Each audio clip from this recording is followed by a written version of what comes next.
Hello, welcome back. We are coming into the home stretch now, down to the nitty-gritty of instructional strategies. These strategies are what we do as educators on a daily basis to provide a free and appropriate public education. Therefore, our instructional strategies need to be based on proven research strategies for students with severe and multiple disabilities. However, there are virtually no studies on writing instruction for students with significant intellectual disabilities or adequate tools to measure their progress, according to Erickson, Hansen, Hatch, and Saunders, and Sturm and colleagues. As shocking as that sounds, we can use what we know about good literacy and what the growing body of evidence from literature tells us about reading and writing instruction. Many people have successfully applied this knowledge with good results. Let's talk about some strategies found in the literature and some real-life examples of strategies for writing instruction. Written expression is a complex process, as you know. A single note is the product of years of language development and concept development, put into a form that can be shared with others who are not even present when a person conceived the idea and expressed it. In other words, a person had an idea, put words or language to that idea, and knows a form of expression to express the idea in a visual version that can be shared with others that the generator of the message may never even see. Even though I may never even see you in person, I have written my thoughts in this document that you were able to download as a PDF, hopefully. And you could look at my thoughts. This process of writing is known as a generative process. In Larson's work, we find generative processes include rich relations among concepts, linking prior knowledge to new information, actively constructing meaning, and transferring experiences and knowledge to new situations. This process helps students to learn with understanding and remember information. The generative writing process is on a continuum. There is the end that's more structured, where we use icons and objects, whole words to represent ideas. Using these kinds of symbolic representation can help students when they are first learning literacy skills to be able to share, communicate, and understand what reading and writing are all about. Then, as they develop more skills, we move toward the other end of the continuum, developing a more generative processed writing approach. This more generative process can begin with concrete symbols, even sequencing symbols or whole words, but eventually should move toward phonemic letter-based representation to increase even more generative writing and increase independence with the writing process. However, from one end of the spectrum to the other, there are some commonalities. For example, one is symbolic. Whether you use objects or letters to spell words, they are symbols, just different kinds at different levels of complexity. It is process-oriented. Each part of the continuum of writing is based on a process of expressing ideas, regardless of the form they are expressed. Reinforce reading and writing. The process of thinking, communicating, and writing reinforces the literacy concepts for reading and writing, regardless of how it's represented. Language and comprehension, again, the process of using the symbols functionally are reinforced by the process itself, sharing ideas, getting feedback, reading back after it is written, etc. All help with the learning process of expressive language. The learned process is common. No matter at what cognitive level the student is, the symbols being used or the level of generative or structured writing the student is using, the process is learned through supported, motivating, and meaningful experiences. Practice.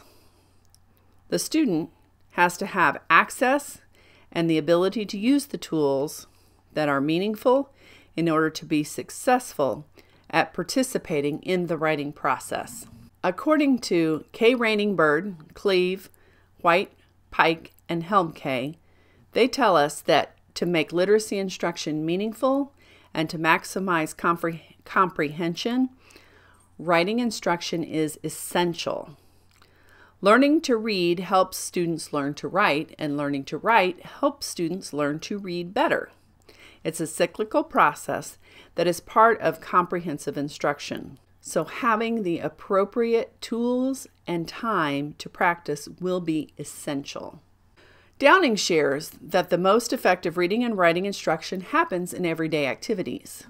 She recommends taking advantage of daily activities and making them meaningful and purposeful within their instruction. For example, the child who is learning to read his or her name, we can build that into their day. We can help that child with finding his or her name on a folder, on their lunch card, on their backpack, other personal items. We can find the letter of the week on posters and crayon wrappers, on pencil boxes, making the concept of reading and writing meaningful because it happens in daily activities. These are not done in isolation at a workstation, but within everyday, common, meaningful events because they are done alongside their friends who are doing the same thing. Haggard tells us to focus on the process more than the product. So the importance of the message is conveyed. We should help our parents to understand this as well. Help parents to learn to respond to the content and the ideas of the written expression, to encourage the student to keep putting forth the effort it takes to write. Even though there is a developmental process to writing, the students with the most severe learning challenges may not follow that sequence. They may demonstrate any combination of these skills within different tasks. So allow them to use the strategy that works best for them or fits that situation to keep promoting that interest and engagement in the writing process. Downing proposes a very specific 7-step instructional strategy for literacy development. For students who are just learning the purpose of reading and writing, she suggests draw attention to the stimulus, tapping, using a highlighter, color coding, verbally directing, shining a light on it, etc., so that the student is aware of the symbolic representation. Modeling the behavior is just what it sounds like. When the student looks at the stimulus, ball, you say ball, probably even emphasizing the b sound and highlighting that sound if you're focusing on the phonemic part of reading. The principle of modeling this is the same with writing. Remember, it is important for the student to see, hear, and sometimes even feel others writing. So if the actions and signs and objects are helpful, use them. Checking for comprehension. If the student is nonverbal, it might be a bit more challenging, and the easiest way is to offer options, 2 or 3 symbolic representations, so that the student can look at, point to, or otherwise indicate a choice. So if you hold up a card representing a sock and another one representing a ball, and you're asking the student to find the ball, which one does the student indicate? Waiting for a response. Time delay is essential. It is an essential part of writing instruction. This can be consistent or adjusted to meet the student's needs according to the instructional design for the individual student. Different students will need different processing times. Provide corrective feedback. When the student gets the right answer, it's easy. We praise them for the correct response. But when the student makes a mistake, we need to be ready for that and simply state why the answer is wrong and guide the student to the correct answer. There's no negative punishment for the wrong answer, only guidance to the right answer. Fading instructional supports may take a long time and many repetitions, but prompts should be faded as soon as possible to increase the student's independence and success. Fading can involve increased wait time, decreasing prompts, or visual cues. Generalization. Research tells us students with severe disabilities are not likely to generalize skills unless they are practiced in a variety of settings and situations. For example, when the students start recognizing a word in one situation, then the opportunity to find the word in another situation needs to occur, like finding the hall pass with the word boys on it, and then going to find the same word on the boys' restroom door. Later, finding the restroom door by the library or the cafeteria will be another way to generalize reading the word boys. Musselwhite and Hanser present another view to increase independence. To facilitate independence with writing, they recommend showing examples of a finished product that we want the student to do, model how to do this with the materials the students are to write with, structured shared group writing, create a poem together, tell about a field trip together, etc. Then in guided writing, in a one-to-one situation, give the student some structured choices, but fewer choices than with the whole group or modeled activities. Leave blanks for words or phrases to generate their own ideas. When the student gets to the independent stage, usually you can just leave the writing materials on the table and let the student create at will. Let's discuss that modeling a little bit more. Both Hagood and Hanser remind us to model, model, model. By modeling writing in various activities like thinking maps and a class book and predictable writing charts, it allows the student to hear that thinking process out loud and understand the function and purpose of writing, to show them how to use the alternative pencil that they're to use and make the concepts of the writing process more cognitively accessible. Beginning emergent writing activities may involve opportunities to manipulate a variety of conventional and non-conventional writing tools, art supplies, and craft materials. When our students begin writing, it may look very different, and it might not even be recognized as writing without thought and planning put into it by a collaborative team. Remember at the beginning when I gave the definition of written text needed to have a broader meaning and a broader interpretation? I again challenge you to rethink what writing looks like. McDonald and Copeland suggest using a variety of tools from markers, crayons, letter stamps, software on computers and communication devices, etc.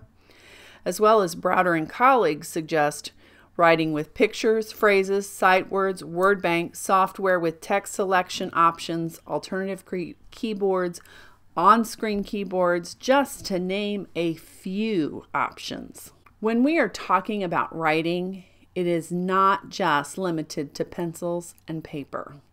So when we're talking about writing, pencils and paper are just one of many options, regardless of the age of the student. Some students are fortunate enough to have an augmentative communication system or a form of alternative and augmentative communication, which is wonderful, gives us a place to start.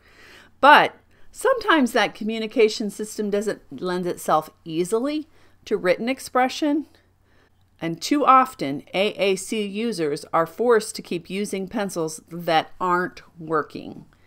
When it isn't working, we need to do some collaboration among our team members to determine if the communication system needs to be modified or supplemented in some way. People need systems to work for them, and often this will mean more than one system. Having a writing system that works is important to get the practice in. Downing reminds us that practice makes perfect. The more the student practices the literacy skills, the better he or she will get. The most optimal will be in the general education setting. It needs to be in the general education setting as much as possible because the opportunities are plentiful and naturally occurring there. However, I understand this isn't an option for everyone, so you'll need to be sure you set up and create those same opportunities so that the student can get the practice in. Students with significant and multiple disabilities who are just beginning to understand symbols often have a hard time understanding and retaining directions. Most people write down steps to directions so that they can remember multiple steps. But students with complex learning needs can't do this by themselves.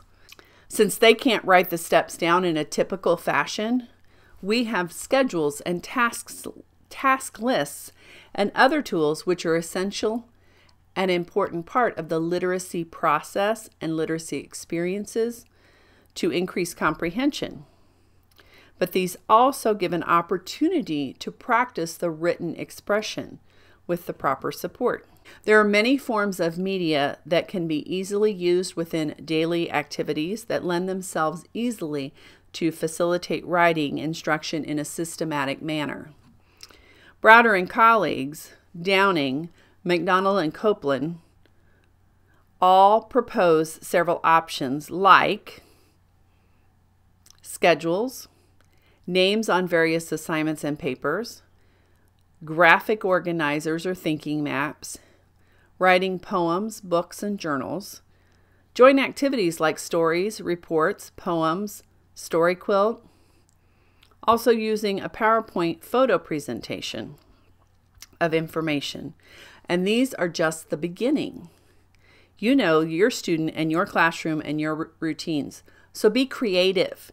But to get you started, I have a few ideas in the next video.